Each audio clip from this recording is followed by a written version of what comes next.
em algum momento, porque assim, vamos pontuar. Tu não foi pioneira, acho que é uma palavra muito forte, pioneira, porque tem muita, né, o jornalismo esportivo já tem de anos. Mas certamente tu foi uma das gurias, das mulheres que mais marcou, vamos dizer assim, na imprensa aqui local, né, do Rio Grande do Sul. Eu também não quero citar o nome para não esquecer ninguém, para não ser injusto. Mas foi uma das gurias que mais marcou. Ser mulher na tua época era uma coisa rara. Sim. Né? Certamente tu foi direto à única menina setorista, né? Que estava naquela hora. Era só uma repórter. Hoje a gente tem várias.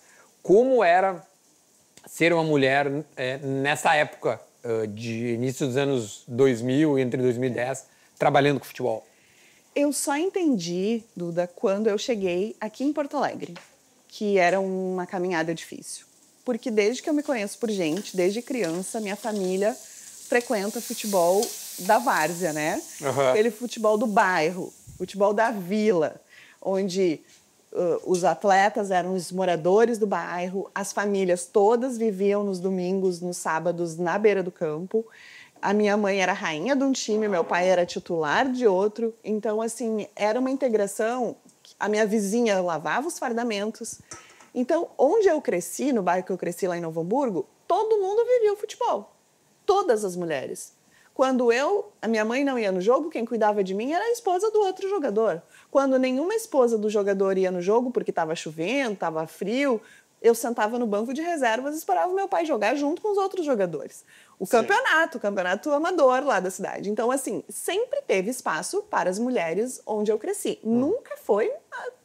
Ninguém nunca disse lá que não existiam mulheres, né? E aí tu vai entender por que eu disse que aqui em Porto Alegre que eu entendi mais o que era preconceito. Porque quando eu chegava lá em Novo Hamburgo para fazer um jogo, era a filha da Ivone, a filha do Leonel, ali, ó, a filha da Ivone tá no campo. Sim, eles achavam super legal.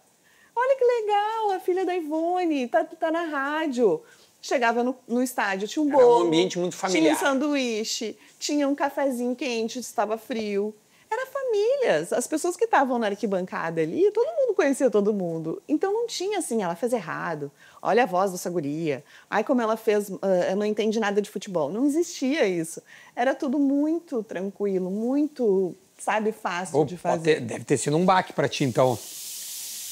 E aí, a mudança, né, de postura da avaliação das pessoas. Sim, deve ter aí sido tinha 300 pessoas no estádio. Chega aqui, tinha 25 mil. 25 mil, te avaliando, te olhando. Olhando. Se tu tava vestida direitinho, se tu tava com os cabelinhos direitinho. E aí, a primeira vez que eu fui vista por Porto Alegre foi quando eu fui fazer a final do Gauchão, que jogou 15 e Inter, a primeira final do Gauchão. 2005? Foi antes, foi 2004, foi 2 anos consecutivos, né, que o 15 foi pra final. Então foi 13 e 4. Então foi em 2003. E aí, eles me colocaram para fazer o Inter no programa de manhã. E a minha colega foi fazer o 15. E aí, eu estava fazendo um jogo da Copa do Brasil. E aí, uma colega minha de aula na faculdade, eu ainda fazia faculdade, né, no Unicinos, ela me ligou e disse assim, tu precisa retornar aqui que o pessoal da Band quer falar contigo. Que te dá um telefone, porque tu tem que falar com o pessoal da Band. E eu, pessoal de Porto Alegre. Pessoal de Porto Alegre, eu pensava assim, vamos me engambelar de novo. Aí eu liguei e era realmente para falar com o Ribeiro Neto. E aí ele marcou de eu vir a Porto Alegre falar com eles. E eu vim, e eu cheguei em Porto Alegre, ele me chamou para conversar e me levou para conhecer o estúdio do Toque de Bola.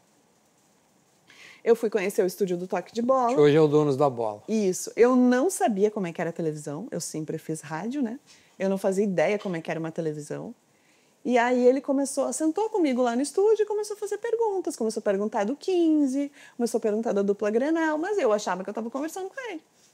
Eu não sabia que Já era uma entrevista de emprego, tu não sabia. E aí, daqui a pouco, assim, eu ouço a voz do Paulo Pires e do Meneghetti no infinito, porque eu não sabia que existia o switcher, né? Sim. Ele dizia assim, é ela. Assim que tu foi contratada. E aí eles me convidaram para integrar o Toque de Bola. Eu comecei como repórter e como substituta dos integrantes, né? Os integrantes eram Meneghetti, Ribeiro Neto, Záquia, Maineri e Belmonte. Sim, esse programa era bombado. E eu era a repórter do programa e substituta quando um deles não podia, eu substituía eles. E aí foi um sucesso enorme, assim, porque não tinha mulher debatendo futebol com os homens e discutindo futebol com os homens e enfrentando os homens. E a linha editorial da Band é ferrenha. E eu era muito. E eu acho que foi por isso assim que eu era muito atucanada, porque eu tinha muito medo de chegar no debate e não ter argumento contra eles. Entendi. Então eu estudava tudo, eu ouvia todas as rádios, eu vinha na BR-116 ouvindo tudo igual, tudo de novo, as coletivas que dava numa rádio, dava na outra, porque eu pensava, daqui a pouco um jogador vai falar uma coisa que eu não prestei atenção na outra parte. E eu super atucanada, com medo de chegar na frente deles e não ter argumento para debater com eles, né? Então aquilo me fez crescer muito, sabe? De poder ter uma base assim de conteúdo mesmo, de chegar em Porto Alegre como um conteúdo. Só que eu também fui fazer rádio. E aí é que entra a questão de não entender, assim, de entender pela primeira vez. O meu primeiro jogo foi Grêmio e São Caetano, pela Band, pela Rádio Bandeirantes. E aí, quando eu estava no meio da transmissão, o Anderson Lima fez um gol. E ele fez assim com a mão. E nisso, na transmissão, virou um auê, né? Ah, o Anderson Lima tá mandando a torcida do Grêmio calar a boca. O Anderson Lima que jogou aqui, que tem uma história. E aí, eu me meti.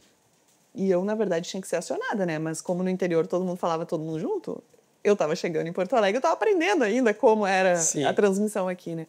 Eu disse, olha, eu não percebi desse jeito. Pelo que eu percebi, ele estava pedindo para os colegas dele não vibrarem o gol. Ai, ai, ai. Duda, no intervalo, foi um festival de mensagem. O que vocês querem com essa guria? Mas da onde que vocês tiraram isso daí? Por que não está em casa lavando roupa? E era um monte de coisa assim para mim. E eu, muito apavorada. Meu Deus, eu estou fazendo umas coisas erradas. Porque a minha preocupação era só não fazer as coisas erradas. Era fazer as coisas certas. Sim. Eu não estava preocupada em ser xingada por preconceito, por nada. Eu estava preocupada em estar fazendo certo. E aí eu disse assim, meu Deus, eu falei errado. Eu falei errado.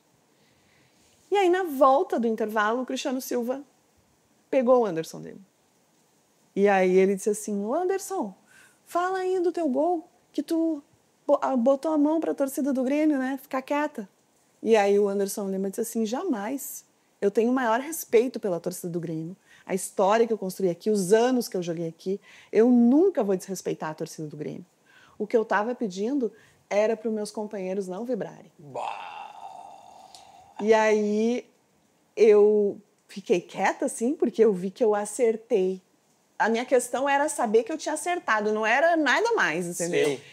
E depois daquilo ali, as palavras ao vento não voltam, né? Tipo assim, as pessoas já tinham me xingado, já tinham falado horrores. Naquela época era o Orkut ainda, não tinha redes sociais. Está bem, Débora. E aí, as pessoas ligavam, né, pra rádio. Claro. E aí foi um período assim, de teste com esse público daqui, que era um público novo, que não me conhecia, que não sabia de quem eu era filha. Mas depois desse jogo tu foi pra casa e foi muito difícil digerir os xingamentos? Foi triste no início, porque eu não entendia como que aquelas pessoas que não me conheciam falavam aquilo de mim, né? E por que elas estavam achando tão errado eu estar ali. Eu estava aprendendo, na minha cabeça eu estava aprendendo, sim. Era o meu primeiro jogo. Sabe? Hoje, obviamente, eu entendo, o torcedor é passional, ele fala, ele xinga até o jogador que ele ama. Ele xinga até o técnico que ele ama, sabe? E daqui a pouco ele tá de bem, tudo ele ama, em 5 segundos ele tá amando de novo. Futebol é... Mas naquela época eu não entendia, assim. Só que foi por muito pouco tempo, sabe? Porque depois as pessoas começaram a me ver trabalhando e eu sempre tive essa preocupação. Eu preciso trabalhar para que aquelas pessoas que não acreditam em mim entendam que eu estou fazendo direitinho, que eu estou fazendo o meu melhor. E foi assim que eu fui driblando, né, as situações, com chegar no clube, daí o jogador, eu fui até ligar o rádio para ver se tu entendia alguma coisa mesmo. Teve jogador que falou isso pra ti? Teve. Como é que é? O jogador falou o quê? Ele falou assim, ele não estava jogando no Brasil, é que ele é um querido. Não precisa dar o nome. Tá, mas o jogador chegou, foi te testar. Eu gosto das pessoas, entendeu? Eu não fico chateada com ninguém, assim, Mas assim, ele mas o ele estava jogando fez? fora do Brasil. Tá. E ele se machucou e veio tratar a lesão em Porto Alegre no clube dele. Tá. né, no clube Não formador. vai nem dar... Eu tô comendo aqui, que falta de respeito, Débora. Depois Pode comer. Tu coma. Tá. Obrigado, autorizou a comer. Pode comer, sinta-se em casa, tá? Não, tá bom. Aí ele chegou e viu aquela pessoa ali trabalhando. Como assim? Nunca tem, né? Não tinha as gurias repórter. Aí ele disse assim, sabe que eu até fui ligar o rádio para ver se tu entendia mesmo? Eu falei, é? E aí? E tá tudo certo? Não, tá tudo certo. Depois ele foi no programa que eu tinha na rádio, ele participou das coisas, quando ele vinha pra cá, era tipo assim, nossa, era muito difícil de conseguir. Quem será que é esse jogador aí? Comente, deixe o seu comentário! É que eu gosto dele, ele é um querido, certamente foi uma surpresa para ele, porque tinham as meninas que já trabalhavam, eu não sou a primeira, tinham as meninas que já trabalhavam, que já faziam trabalho de reportagem, mas eu acho que aquela questão do debate, do enfrentamento ali com os homens, eu acho que não tinha, então por isso que foi uma surpresa para o torcedor, sabe? Mas, Débora, tu foi acolhida, então, vou fazer a pergunta trocada. Tu foi acolhida pelas gurias que estavam no meio, entre as mulheres que já trabalhavam, que não eram muitas, mas tu foste acolhida? Não tinha, assim, acho que a gente é bem pouco... a gente depois, graças a Deus, criou um laço maior, mas no início eram tão raras que cada uma estava lá fazendo o seu trabalho e... Nem pensava nisso. Não pensava nisso, sabe? A gente chegava com tantas coisas para entregar, tantos compromissos ali para realizar, que a gente acabava não... Mas também não existia uma competição, assim, eu vou fazer mais do que aquela lá. Não existia. É que para mim era tão normal, eu achava tão estranho que as pessoas não viam mulheres. É normal. Eu achava que era assim, como assim? Como assim alguém está duvidando da minha capacidade? Não tinha mulheres, mas na minha vida tinha mulheres a vida inteira na volta do campo. Então, assim, eu não compreendia que as pessoas achavam estranho, sabe? Eu achava meio... Mas esquisito, assim, da parte deles, né?